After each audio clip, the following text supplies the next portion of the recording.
합장하시고 아미타불 아미타불 아미타불 아미타불 아미타불 아미타불.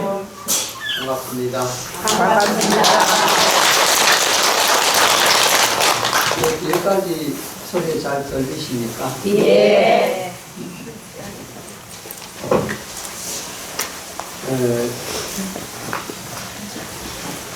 이 세계의 모든 종교들은 기본적으로 타력신앙이 위주입니다. 이 타력신앙이라고 하는 건 뭐냐면은 사람들이 좋은 곳에 태어날 수가 없으니까 누군가가 구제를 해줘야 좋은 세계에 날 수 있다. 이런 믿음을 우리는 타력신앙이라고 합니다.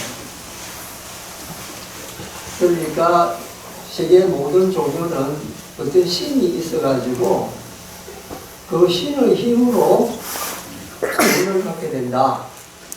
그러니까 우리가 그 신에 향해서 기도를 열심히 하면은 구원을 받게 된다. 이런 생각들을 기본적으로 깔고 있습니다. 근데 세상 사람들이 오해를 하는 게 불교는 타력신앙이 없지 않냐.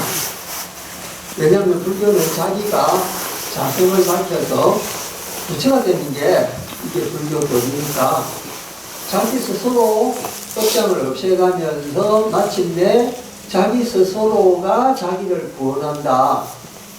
이게 불교 내용이 아니냐. 예, 그것도 맞는 말입니다. 근데 사람들이 모르고 있는 게 불교는 자력신앙도 있고, 그러니까 정말해서 내가 내 스스로를 구원하는 그런 내용도 있고, 또 부처님의 능력으로 우리 무지몽매한 중생들을 구원하는 그런 교리도 가지고 있습니다. 그래서 세계에서, 세계 종교론에서 자력신앙과 타력신앙을 동시에 두 개를 다 가지고 있는 종교가 불교밖에 없습니다. 그러니까 여러분들이 야, 내가 능력 없는 중생으로 내가 좋은 곳에 내 힘으로 어떻게 태어날 수 있겠노? 그거 아무 걱정할 필요 없어요. 우리도 부처님께 열심히 기도하면은 부처님의 힘으로 좋은 곳이 날 수 있다. 이 교리가 있습니다. 그러니까 불교 믿는 분들이 그런 거 전혀 걱정 안 하셔도 돼요. 그래서 오늘은 지금까지 제가 보름 법회를 쭉 하면서 보름 법회가 이제 이타생일 법회기도 하거든요. 근데 아미타불 부처님에 대해서는 별로 제가 입법은 아닌 것 같아요. 그래서 오늘은 아미타불 부처님에 대해서 입법을 한번 해볼까 이런 생각입니다. 그리고 이 우리나라에 이제 연불도량이 많이 없습니다. 요즘은 조금씩 생겨나고 있지만은 그 과거에는 거의 없었습니다. 그러니까 절마다 가면은 주로 관세음보살 기도를 한다든지 아니면 참선을 한다든지 이런 식으로 돼 있었는데 이 아미타불 연구하는 도량은 이제 막 거의 찾아볼 수가 없었다.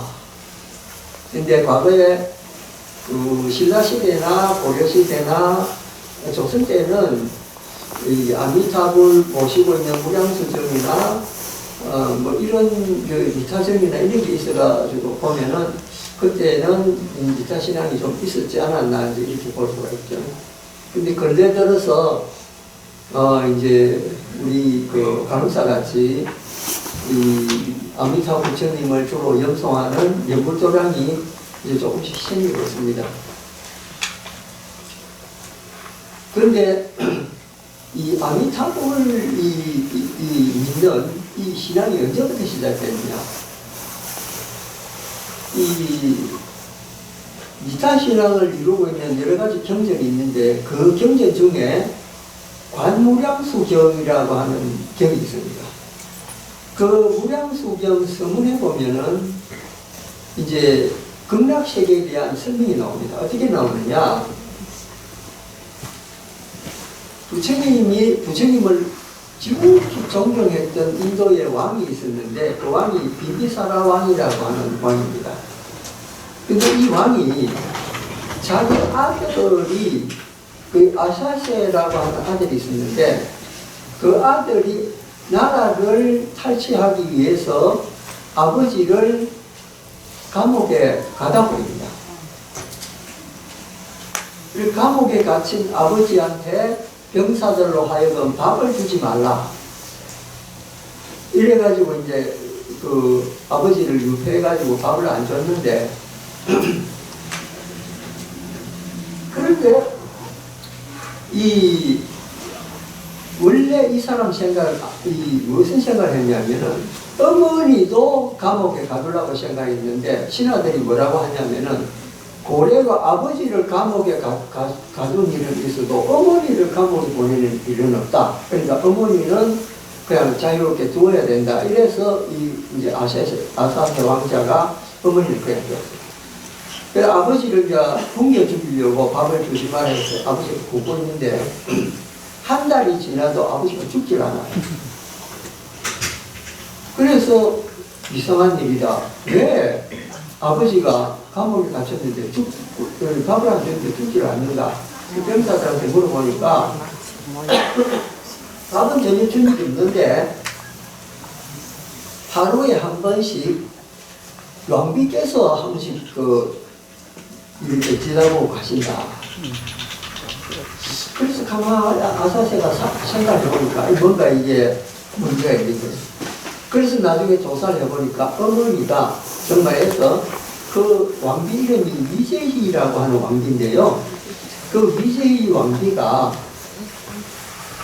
감옥에 가기 전에 모욕을 깨끗하게 하고 꿀하고 우유를 섞어가지고 그러니까 치즈 같은 걸 섞어가지고 온몸에 전부 이제 발라가지고 그 위에 옷을 입고 이제 감옥에 가서 자기 남편 왕을 찾아가가지고 몸에 있는 걸 전부 떼가지고 아버지 이제 그 남편을 줍니다. 그러니까 그거를 묻고 이 비비사라 왕은 살아 있었습니다. 그러고 난 뒤에 그걸 알고 난 뒤에 이제 어머니도 그 감옥 근처 못 가게 했어요. 이제 아버지가 굶어 죽게 됐죠. 그래서 이제 이 남편을 못 보러 간 위제의 부인이 허공을 향해서 합장하고 부처님께 기도합니다. 부처님이시여, 제가 왜 이런 고통을 아들한테 받아야 됩니까? 도대체 제가 지은 업장이 뭡니까? 그리고 저는 이 세상이 힘듭니다. 이 세상보다 더 아름다운 세계가 있으면 지금 걸로 가겠습니다. 이러니까 그 영숙산에서 그 위제의 부인의 소원을 들은 부처님이 신통력으로 그 위제의 부인 앞에 갑자기 나타나가지고 이제 이렇게 이야기합니다. 이 사바세계보다 훨씬 삶이 좋은 세계가 이 우주에는 가득하다. 너는 어떤 세계를 가지고 싶으냐? 그래서 그 신통력으로 온 우주에 퍼져 있는 아름다운 세계를 다 보여줍니다. 그걸 본 위제의 부인이 가장 아름다운 세계인 극락세계를 제가 저기로 가겠습니다. 이렇게 이야기합니다. 그래서 이제 그 부처님이 신통력으로 그 극락세계에서 광명이 나와가지고 그 감옥에 갇혀 있는 그 비비사라왕한테까지도 뜻이 비추니까 비비사라왕이 그 극락세계를 가기를 발언을 하면서 죽어가는 그런 상황이 그 관무량수경에 나옵니다. 이게 극락세계와 아미타불을 설명한 최초의 경전입니다. 그러고 난 뒤에 제2의 석가라고 불리는 그 용수보살이 이제 글을 하나 쓰는데 그 글이 십중비바사론이라고 하는 책인데 거기 보면은 극락세계에 대한 게 좀 언급이 되어 있습니다. 그 다음에 태어나시는 세친이라고 하는 큰 스님이 계셨는데 그 스님이 왕생론이라고 하는 책을 씁니다. 그 극락세계를 어떻게 가느냐 하는 그런 데 대한 내용이죠. 그러고 난 뒤에 중국에 서서히 아미타불을 연동하는 북이 생깁니다. 그 첫째가 누구냐면은 회원 스님이라고 해서 옛날에 중국의 여산에 살던 스님인데 당시에 중국의 아주 고관 대장을 비롯해서 지식인들을 모아가지고 연구를 하게 됩니다. 그게 만일연구회가 처음으로 시작된 겁니다. 중국에서.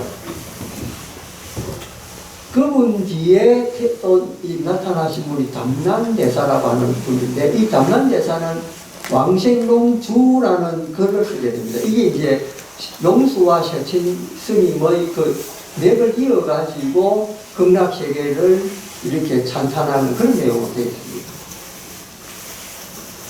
그 뒤에 이제 나온 분이 도작대사라고 하는 분인데 이 도작대사는 중국말 사람 말에 의하면 염주를 처음 발견한 사람이다 이렇게 나오는데 중국 사람은 그걸 진짜로 믿습니다. 근데 염주라는 건 힌두교부터 내려오던 거거든요. 그러니까 세계에서 천주교도 염주 같은 거 쓰잖아요. 그 다음에 이슬람 교도도 염주 같은 걸 씁니다. 그 제가 영국에 옛날에 있을 때 이 이슬람 사람들이 모여 사는 동네가 있어요. 그 동네에 놀러를 갔는데 커피가 맛있다고 해서 커피 마시러 그 동네를 갔는데 그 노인네들 쭉 앉아가 연주를 돌리고 있는 거예요.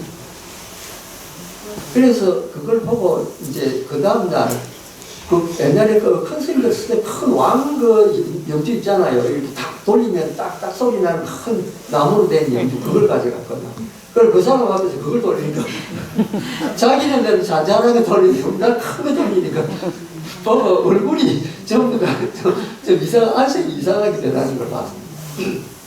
그래 불교에도 저기 있구나 이런 걸 느낀 거겠죠.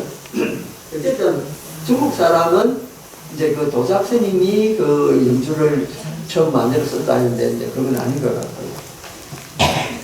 그 뒤에 나온 분이 유명한 분이 있습니다. 이분이 이제 그 도선 선도대사라고 하는 스님인데 이 스님은 이 연불 이거를 극히 널리 선양을 해가지고 지금도 중국하고 대만, 일본의 이 선도대사를 모르는 연불하는 분은 이분을 모르는 분이 없습니다. 그만큼 이분이 영향력이 큰데 이분이 쓴 그 이제 광경사첩소라는 책이 있는데 이 책이야말로 나중에 연구하는 사람은 이 책의 모든 교리 내용을 가지고 가장 중요하게 생각하는 그런 내용으로 써지가 있습니다. 그는 일본이나 중국 본토나 똑같이 그 책을 굉장히 중요하게 생각합니다. 그래서 모든 연구 수행자들은 이 책을 가지고 공부를 하게 되어 있습니다. 근데 한국은 이게 널리 전파가 안 됐습니다. 왜냐하면요, 한국은 정토종이라는 종파가 없습니다. 그러니까 정토종이라고 하는 게 이제 서방 정토 극락세계에서 이름을 정토를 따가지고 이 연구하는 거를 종지로 수행한다 해서 정토종이라고 그러거든요. 근데 중국도 정토종이 있고 일본도 정토종이 있는데 한국만이 정토종이에요. 근데 한국에 아예 연구라는 게 없었던 건 아닙니다. 그건 누가 제일 먼저 제창을 하냐면은 원효스입니다. 원효스이 원래는 궁중에 학식이 높고 이 지위가 높은 사람만 상대해가지고 법문을 하다가 이제 마을에 가서 교화를 해야 되는데 원래 궁중에만 드나들던 분이 되나가지고 갑자기 마을에 가가지고 그걸 하기가 어려워요. 그래서 뭘 생각하냐면은 내가 장가를 가면은 마을 사람하고 같이 있을 수 있죠. 그래서 묘숙공주한테 장가를 잡았다. 근데 우리가 한간에 그 원효대사는 하재성이다 이런 말 하잖아요. 하재성이 절대 아닙니다. 그거는 불교를 잘 모르는 사람이라는 거예요. 왜냐면요, 이 이 원효 스님이 요수공주한테 장가가기 전에 무슨 말을 하느냐면요. 누가 내한테 자루 없는 도끼를 빌려주면은 내가 하늘을 떠받칠 기둥을 만들겠다. 이런 이런 노래를 불러가지고 온 그 신라를 돌아다닙니다. 이제 그거를 들은 문무왕이 원효 스님이 장가를 가고 싶어 하는구나 이런 생각을 해서 요습공주한테 기특을 했습니다. 근데 의견이 이런 말이 있습니다. 스님이 밖에 나가고 싶잖아요. 마을에 나가고 싶다. 장가를 가고 싶다. 예를 들면 내가 뭐 장가가 아니더라도 마을에서 한번 살아보고 싶다. 그럼 내가 이제 이 가사를 벗고 밖에 나가면 그냥 나가는 게 아닙니다. 나는 오늘부터 불교를 버립니다. 혹은 나는 오늘부터 부처님을 버립니다. 혹은 나는 지금부터 저를 떠납니다. 이런 말을 하잖아요. 그걸 한 사람 앞에 말을 알아들을 수 있는 사람 한 사람 앞에라도 그 말을 하잖아요. 그러면은 그걸 뭐라면 사계라 그럽니다. 개를 버린다라는 뜻입니다. 그러면 개를 버리게 되면은 이제 마을 사람이 됐다는 뜻이에요. 개를 받을 때는요 굉장히 힘듭니다. 평생생활도 해야 되고 뭐 개 받는 그 계단에 가가지고 꿇어 앉아가지고 오랫동안 뭐 이렇게 이 의식을 진행해야 되는데 개를 버리는 건 한순간이에요. 그냥 버리면 됩니다. 내가 오늘부터 스님들을 그만하겠습니다 하면 그 끝이에요. 그냥 나가면 됩니다. 그러니까 원효 스님이 내가 자루 없는 도끼 내한테 누가 빌리도 이렇게 이야기했을 때 그 말을 누군가 한 사람 알아들었잖아요. 문무왕이 알아들었잖아요. 그게 사계가 돼요. 그러니까 파계하고 사계하고는 다릅니다. 파계는 뭐냐면요. 부처님이 가르친 이제 내려주신 계율을 아무런 말도 없이 그냥 자기 임의대로 이제 깨뜨렸잖아요. 그걸 파계라고. 그러니까 예를 들면 원효대사가 말없이 그냥 그 요수공주 찾아가가지고 하룻밤을 보냈다. 그건 파괴입니다. 그런데 나는 부인을 구합니다라고 하는 순간 그걸 알아듣는 사람이 있으면 그걸 파괴가 아니고 사계가 됩니다. 근데 사계를 한 사람은요 8번까지 나갔다가 들어왔다가 나갔다가 들어왔다 할 수 없어요. 그러니까 부처님이 이렇게 딱 열어놓으셨어요. 그러니까 이제 수행생활 하다가 너무 지치고 힘들다. 그럼 나 밖에 나가서 좀 사고 싶다. 나가면 됩니다. 사계하고. 그래서 다시 돌아와요. 그래가 미국에 한 번 더 갔죠. 그럼 또 살다가 또 수행하기가 또 그랬다. 또 나갑니다. 이걸 8번까지 해요. 불교는 그렇게 함지적으로 되어 있습니다. 그런데 밖에 나가서 이 원효스님이 하신 일이 뭐냐. 일반 백성들, 서민들 찾아다니면서 그들의 삶을 위로를 하면서 아미타불을 부르면은 극락왕생할 수 있다. 법장을 다 놓고 극락왕생할 수 있다. 그러니까 아무것도 이 지식이 없는 이런 백성들 입장에서는 그게 그냥 햇빛과 같은 거예요. 우리도 구원받을 수 있구나. 그래서 원효 스님이 전국 방방곡곡으로 다니면서 아미타불 연성을 해요. 그러니까 신라 사람들이 일시에 아미타불을 칭송하는, 찬양하는 그런 이제 풍토가 생깁니다. 그러니까 마지막 그 원효 스님 이후에 신라는 그야말로 아미타불을 염송하는 그런 풍토가 아주 치성했습니다.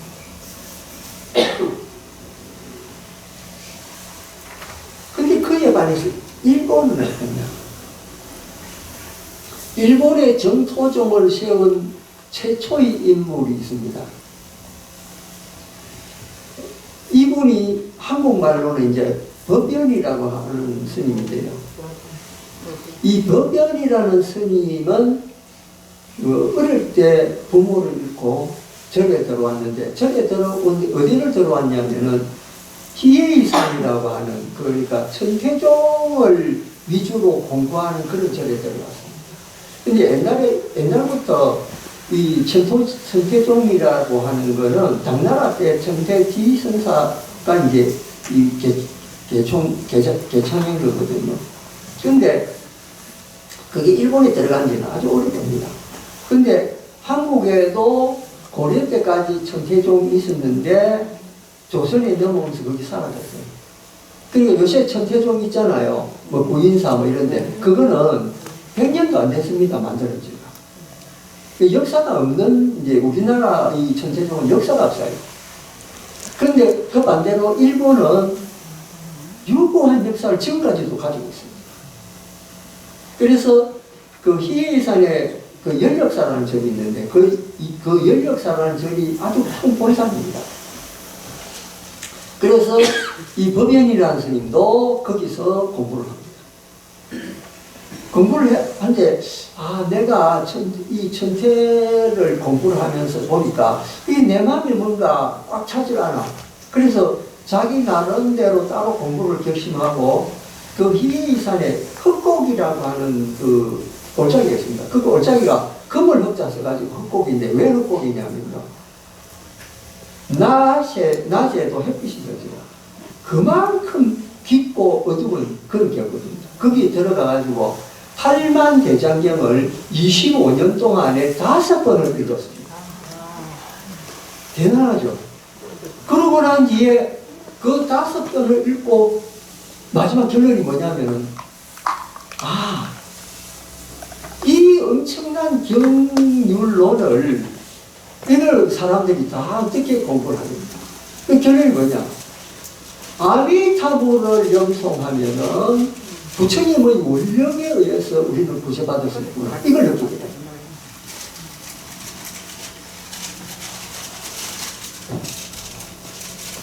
이걸 이제 아미타불 부처님의 그 본원력으로 구제를 받는데 그 본원력이 뭐냐? 아미타불 부처님이 아미타불 되기 전에 법장 스님이라고 하는 스님이었는데 이분이 48개월이라고 해서 48가지 큰 원력을 씌웁니다. 그 원력 중에 이런 말이 나옵니다. 만약에 극악한 중생이 있어서 박박한 중생이 있어서 복을 못 짓더라도 인명종시에 자기가 죽을 때 내 이름 10번만 부르면 바로 극락세계에 왕생할 수 있도록 하지 않으면 내가 이 극락세계를 완성할 수 없다. 그래서 이 극락세계라고 하는 것은 반드시 10번만 불러도 왕생할 수 있는 그런 자리여야 된다. 이게 원중의 하나입니다. 그거를 그 본원이라고 부릅니다.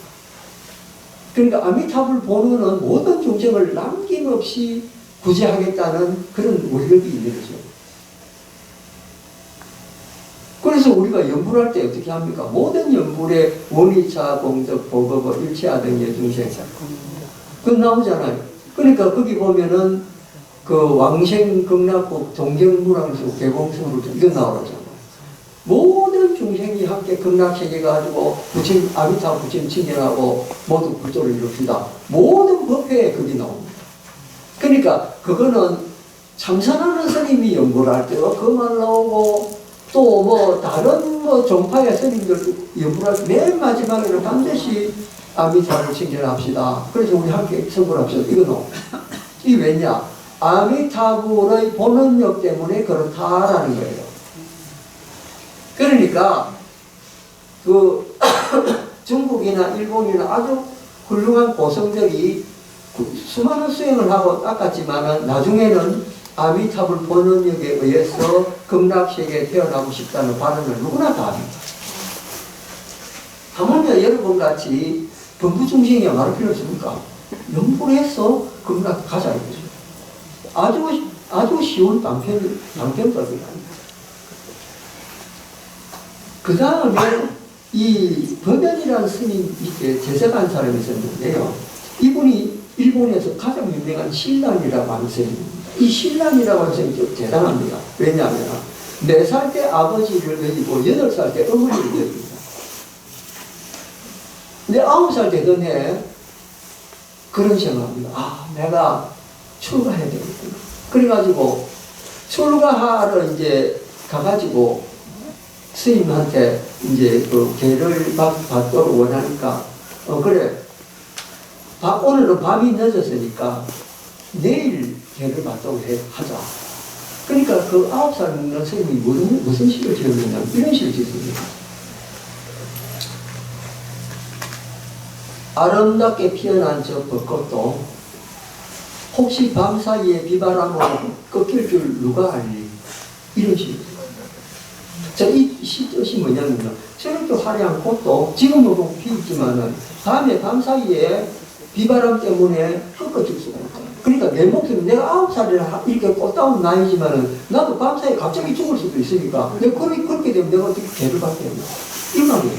9살짜리 묻는 애가 그런 시를 써요. 그 시를 들은 스님이 놀래가지고 얘는 성인이구나. 개를 줍니다. 그러고 난 뒤에 이분도 원래는 어디서 공부했냐면 아까 말한 그 천태종 본사님 연력사에서 공부를 합니다. 그래서 나중에 나이가 차가지고 그 법연 스님을 찾아가가지고 연불 공부를 시작을 합니다. 그걸 공부를 하다 보니까 내가 스님으로서 이렇게 사람들한테 물을 권하니까 뭔가 한계가 있다는 거예요. 그러면은 저 수많은 사람한테 아미타불 부처님을 염송하려면 어떻게 해야 됩니까? 가만히 하니까. 그러면은 마을 사람하고 뭔가 좀 친근한 것을 내가 하면은 되겠다. 그래서 일본 역사 최초로 장가를 합니다. 스님으로서, 그러니까 사계를 안 하고, 원조 스님은 사계를 했지만은, 이분은 사계를 안 하고, 가사를 입은 채로 스님의 신분으로 장가를 합니다. 공식적으로. 그러니까 전 일본의 불교가 벌컥 뒤집어졌어요. 스님이 장가를 가니까. 그러니까 이 스님이 거리를 가면은 돌 던지고 뭐 온갖 다 합니다. 욕을 하고. 그래도 이 스님이 꿋꿋하게 자기가 연구를 가르치면서 그렇게 삽니다. 이 스님 이후로 지금 전 일본 불교가 장가를 다 갑니다.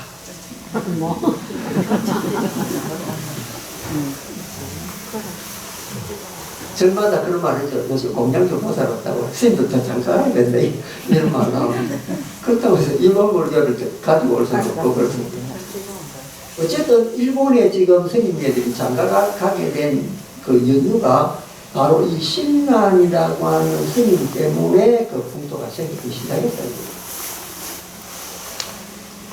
그런데 그냥 아무나 신부를 뽑는 것도 아니고 신부 뽑는데 엄청나게 까다로워. 미스 코리아 뽑는 건 아무것도 아닙니다. 그러니까 전국에서 아주 재력과 미모와 지식과 이런 걸 교양과 다 갖춘 사람을 전부 경쟁시켜가지고 마지막 4사람을 뽑아요. 뽑아가지고 스님은 발 안에 있고 그 여성들은 밖에 있고 스님이 발에 딱 밖에 보이는 발 안은 컴컴하잖아요. 스님 얼굴 안 보이지. 그래가지고 딱 보고 있다가 4명 중에 한 사람은 저 사람 딱 뽑으면 그 사람이 스님 부인이 딱 되는 거예요. 근데 과연 그렇게 뽑힌 그 여성들 보면 정말로 뛰어납니다. 닭 1000마리에 그 하기 한 마리도 아닌 것은 그렇게 아주 품격 있게 보여요.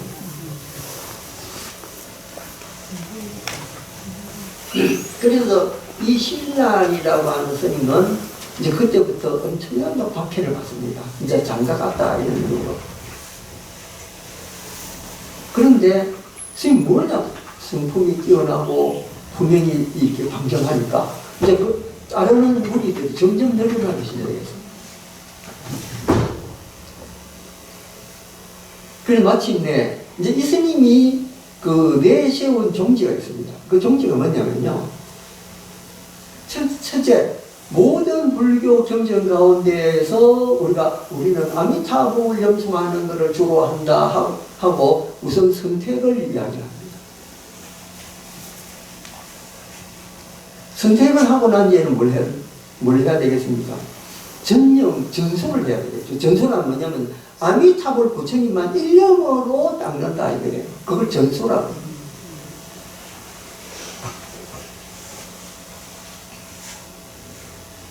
이제 전수를 이렇게 쭉 하고 나면은 결론이 뭐겠습니까? 교화 아니겠습니까? 이제 그 다음에 교화를 하는 거죠. 그래서 요 3가지를 중점으로 이 스님은 포교를 해나가고 있습니다. 그런 결과, 이제 일본에서는 그 정토종이 크게 두 가지로 갈리는데 하나는 정토종이고 하나는 정토진종입니다. 그 정토종은 제가 처음에 이야기한 그 법연이라고 하는 스님이 만든 거고 정토진종은 바로 이 신안이라고 하는 스님이 만든 겁니다. 지금 일본의 전국에 제일 교세가 센 게 어디냐면은 정토진종입니다. 근데 정토진종은 아미타불을 본존하고 아미타 부처님이 우리를 반드시 구원해 주실 거다라고 하는 걸 믿기 때문에 기독교가 일본에 못 들어갑니다. 기독교 교회가 적은 이유가 바로 그겁니다. 이 정토 이 진종 때문에. 왜냐면은 하나님이 우리를 구원할 거라 하는 거하고 부처님이 우리를 구원하는 거하고 똑같거든요. 근데 그게 전부 다 더 강렬합니다. 왜냐면은 기독교는 그 성경에 의하면은 요한 그 계시록에 보면은 하늘에 날 수 있는 사람이 13만 명으로 정해져 있습니다.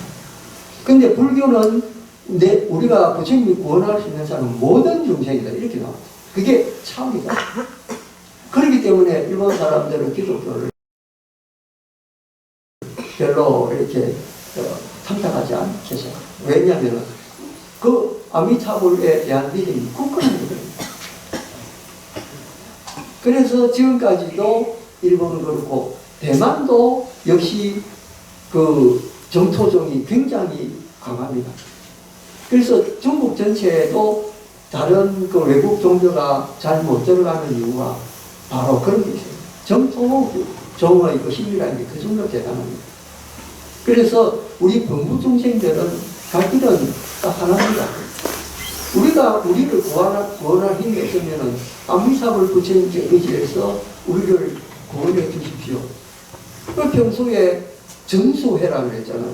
평소에 시간 있을 때 연불을 주고 연불하는 공식이 여러 가지가 있습니다. 우선적으로 내 마음이 편안해집니다. 내가 연불을 닦고 있으면 집안도 편안해집니다. 그러면은 여러 가지 자기가 원하는 바가 현세에서 이루어집니다. 그리고 죽고 나면 극락세계 아미타불 바로 침전합니다. 그게 약속입니다. 그래서 우리 범부 중생이 크게 내가 업장이 너무 두꺼운데 어떻게 하나 전혀 관계없습니다. 비록 살인을 하고 온갖 극악한 짓을 했다 하더라도 아미타불 부처님의 본원력에 의해서 우리는 극락세계에 갈 수 있다. 이게 부처님의 약속입니다. 그래서 오늘은 제가 이게 미타 법문을 한 번도 안 해서 이 정토의 그 역사와 그 다음에 어떤 내용으로 왜 아미타불을 우리는 염송하느냐 여기에 대해서 조금 간략하게 말씀을 드렸습니다. 고맙습니다.